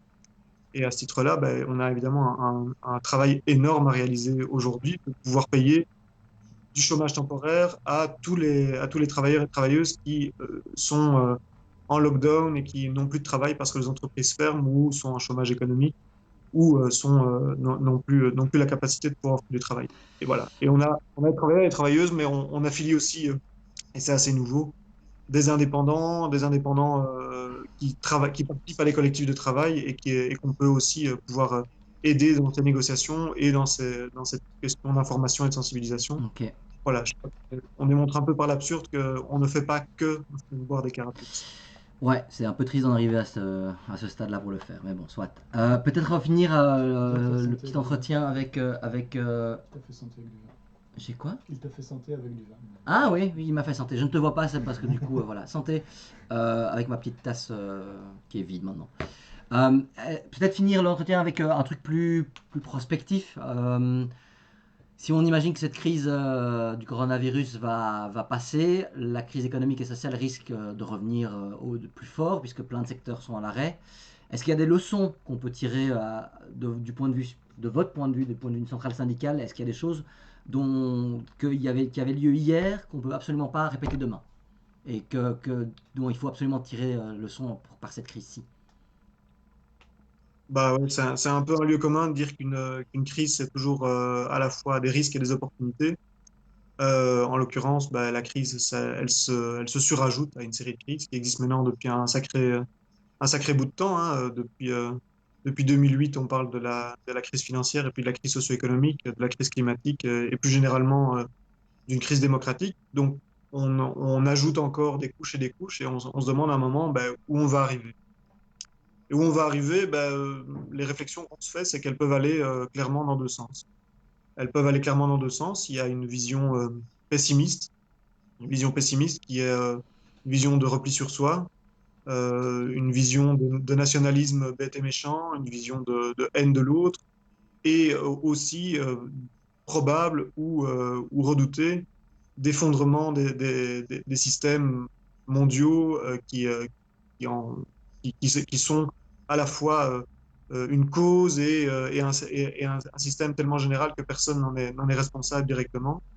Et donc ça, c'est probablement une vision pessimiste. Et en même temps, on se demande à quel point le système n'est pas en train de vivre des soubresauts qui montrent qu'il est en train de se transformer complètement. Donc ça, c'est la vision pessimiste. Il y a une vision où on pourrait voir réellement des gros dangers pour la démocratie, pour la société, pour la vision, la vision qu'on peut avoir du collectif. Et en même temps, voilà, cette crise-là, c'est aussi l'occasion de voir, par la démonstration, par l'absurde, je pense que tout le monde en fait un peu l'expérience, de voir ce que c'est l'essentiel. De voir ce que c'est l'essentiel quand on voit la difficulté qu'on a tous à devoir limiter nos contacts physiques, limiter nos contacts tout court. Je pense que ça se voit, que c'est ça qui fait la vie et c'est ça qui est le plus important.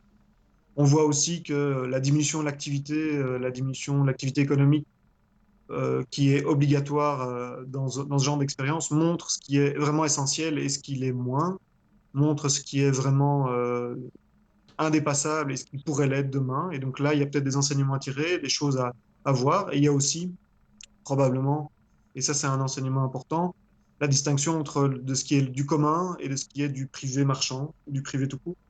Puisqu'on voit qu'il y a une série de choses où on veut toujours privatiser les bénéfices et socialiser les pertes. Hein. Aujourd'hui, voilà, la sécurité sociale, l'État va venir à la rescousse d'une économie à l'arrêt, mais l'État ou la sécurité sociale n'est pas là pour engranger les bénéfices quand la conjoncture va mieux. Et donc, il y a peut-être des réflexions à se faire sur à la fois relocaliser, avoir des activités qui soient plus locales avec des solidarités chaudes, et puis à un niveau plus large, de vérifier quels sont les secteurs ou les activités qui sont susceptibles de rencontrer un intérêt commun et de voir alors quelle protection on peut y faire au niveau de l'État, au niveau des communs tels qu'on les organise dans la société. Et je pense que là, il y a des belles opportunités à réfléchir dès maintenant et on a le temps d'une certaine manière d'y réfléchir. Et en tout cas, il y a pas mal de gens qui réfléchissent. Et tu en faisais partie il n'y a pas si longtemps dans nos rangs. Et on va pouvoir et devoir non pas donner un modèle de société alternatif immédiat, mais en tout cas vivre et proposer des expériences nouvelles d'organisation de l'économie, d'organisation de la société. Et ça, c'est franchement l'opportunité qu'on a envie de saisir. Trop bien. Merci Sébastien. Merci à toi, Nab. Merci, à bientôt. Plaisir. Courage à tout le monde autour. Voilà, on vient d'entendre Sébastien Robet qui travaille dans un syndicat. C'était Quelle nouvelle, une séquence où on entend un acteur ou une actrice de la société actuelle dans laquelle on est, qui a un point de vue. L'idée, c'est là, on a eu un syndicat. On aura, si on continue les émissions telles qu'elles sont maintenant, on peut envisager évidemment d'avoir des artistes ou des représentants d'artistes, des indépendants. Bref, prendre des points de vue de gens qui sont quasi en première ligne et qui ont un point de vue sur la crise qu'on traverse. On va finir aussi avec un moment plus léger, l'émission, et comme ça on s'arrêtera là-dessus, où on va inviter un concerné. Un concerné, il y a un jingle encore. C'est incroyable. Brice, t'as fait un travail de fou au niveau du jingle, comme JB, il fait un travail technique de malade ici. Jingle, où on va recevoir quelqu'un qui est concerné en tout va bien, live, from my room. On va avoir Extrapolation, parce qu'on reçoit aujourd'hui Mole Posere. Mole Posere est un concerné de la crise actuelle. On va essayer de l'avoir en direct de London. Mole Posere est trader, je pense, ou en tout cas investisseur. Mole Posere, do you hear me? Yeah, I hear you. Oh, you hear me, Mole Posere. That's great. You are a fucking trader, I think. Wait. I'm just. You're on the phone. Yeah, I'm on the phone. Okay. Yeah. Yeah, Paul. Mole, how it's going? Is it going well for you right now? The crisis. The crisis? Yeah. Which crisis? You're joking. You're kidding. Mole Posere, comment ça va la crise économique? Oh yeah, great. Yeah, well, you've got a minute. I don't listen to you anymore. Paul, Mole? Yeah, I got you. Mole Posere? Yes, I am. Mole Posere? Yeah. Okay. Yeah, well, Bill? I don't have you anymore. Oh, Mol Posery, on ne l'entend pas. Yeah, yes, I am. Oui, Mol, tu es là? Oui, Oui, et tu es là pour nous parler de la crise économique comme trader, parce que tu es une personne concernée. Yeah. So, okay. Wait a minute. Yo, Bill. Yeah, sell it. Sell everything. Mol Posery apparemment est complètement en burn-out. Il essaye de vendre un max de trucs. Sell that shit. Yeah, I don't need it. Okay, yeah. Shut up. Yeah, I'll call you later. Sacré Bill. Bon, comme vous pouvez le voir, c'est la folie hein, sur les marchés financiers. Attention, de très belles opérations à effectuer tout de même, hein, mais la tension est palpable. Hein, voilà. Les courbes font des montagnes russes, on se croirait à Bellowart. Voilà. Bon, alors, globalement, vous me recevez toujours hein. Ouais, on te reçoit. Alors globalement, évidemment, le secteur est pour le moins inquiet, hein, ce qui pourrait engendrer quand même de graves conséquences à long terme. Hein. Non, parce que je vous entendais tout à l'heure parler des invisibles, des héros de l'ombre. Oui, mais bon, ils font pas tourner l'économie, hein, voilà. Entre nous, il faut quand même pas oublier que la finance, hein, c'est quand même un secteur qui touche près de 1% de la population et pas n'importe lequel, si vous voyez ce que je veux dire. Donc voilà, je voudrais aussi rendre un autre hommage aux autres hommes, hein, c'est-à-dire aux autres héros, les collaborateurs du Bel 20, voilà, s'ils nous écoutent. Hi guys, be brave. We stay all together in the adversity. And please stay away from the windows. Don't jump. This is not a solution. Voilà. Non, mais sinon, évidemment, tout n'est pas foutu. Hein, je vous le disais tout à l'heure, encore quelques belles opérations en vue. Hein. On observe de courbes tout à fait affriolantes. Par exemple, si vous avez un capital à investir,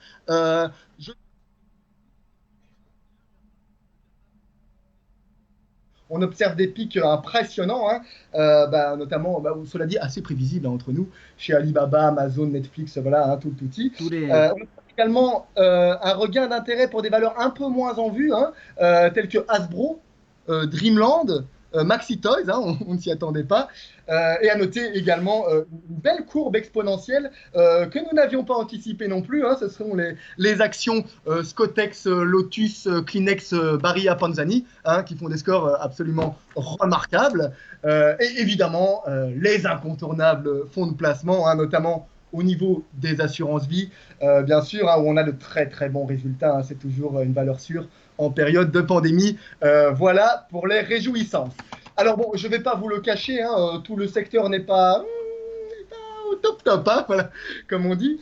Alors, si je peux me permettre un petit conseil d'initié, si vous avez des actions dans le secteur du luxe, par exemple, vendez. Hein. Vendez. Pourquoi, Mol? Pourquoi?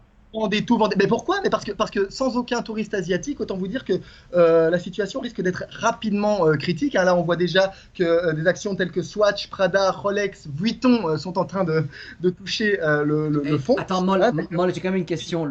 Un sac Louis Vuitton, ça ne protège pas du coronavirus alors? Ah bah écoute, jusque-là, ça se saurait. Hein. Parce que tout à l'heure, justement, Bernard a fait une allocution à ce propos.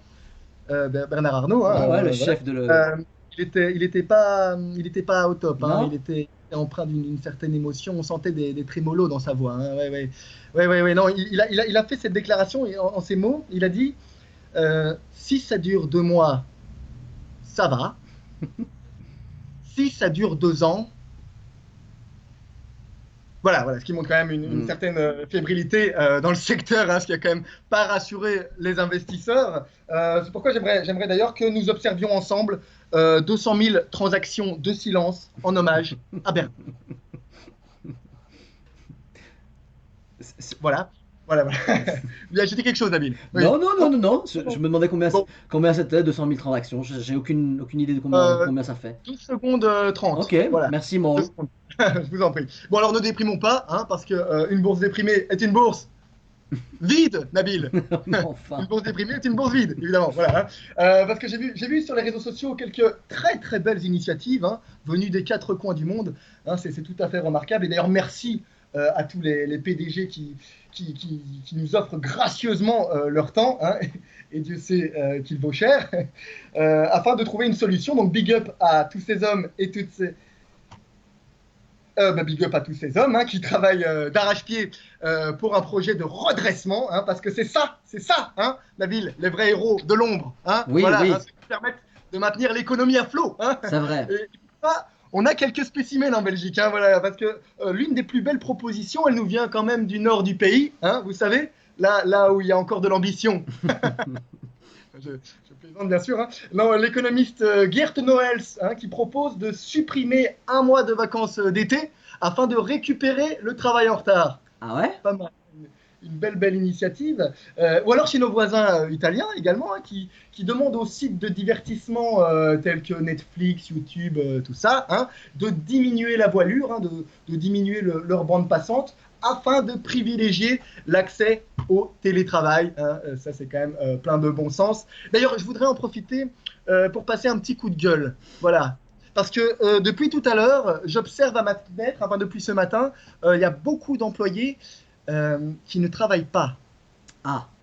Et c'est affligeant. Hein. Oui, ça regarde des films, ça joue avec les gamins, ça prépare à manger, ça va s'occuper de mamie malade. Bon, toutes les excuses sont bonnes, hein, mais il y en a qui ont l'air d'oublier quand même que c'est pas les vacances, hein, les gars.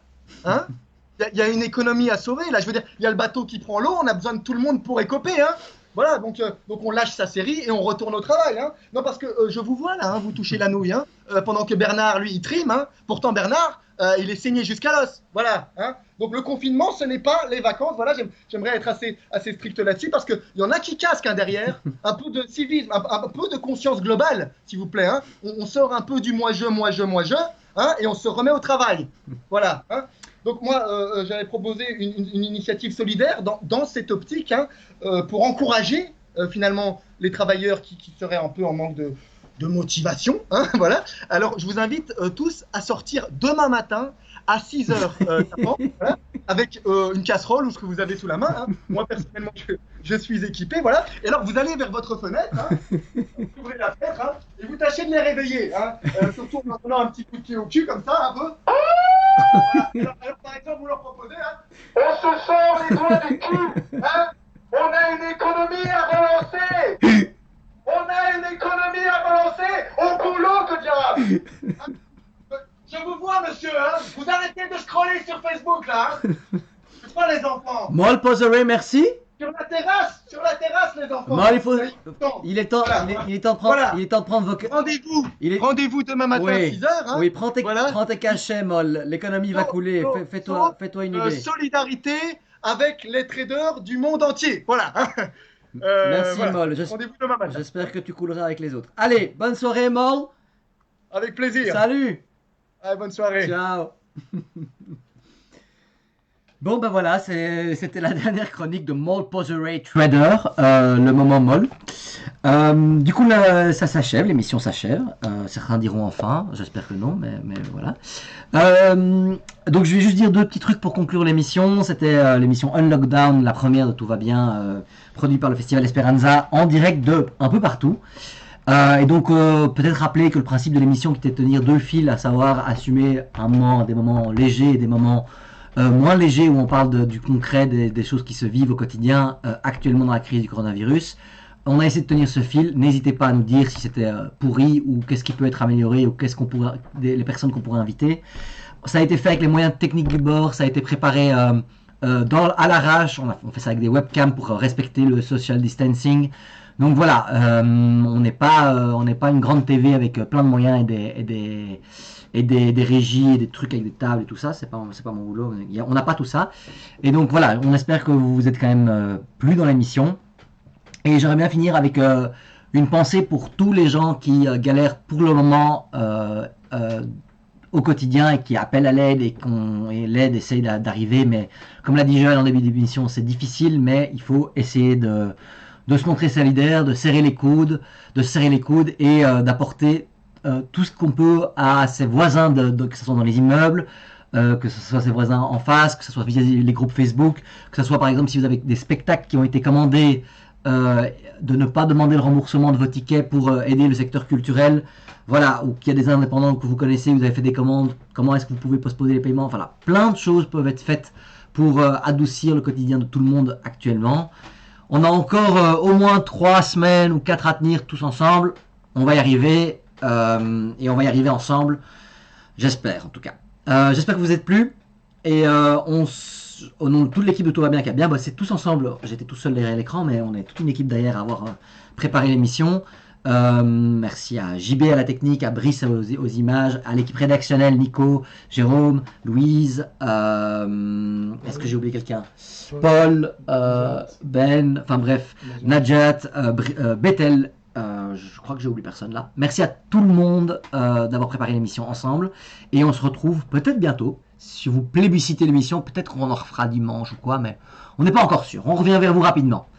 Bonne soirée, profitez des vôtres ensemble, en famille, si vous avez une famille, tout seul avec les réseaux sociaux, on est moins seul aussi. Courage à tout le monde et à bientôt. On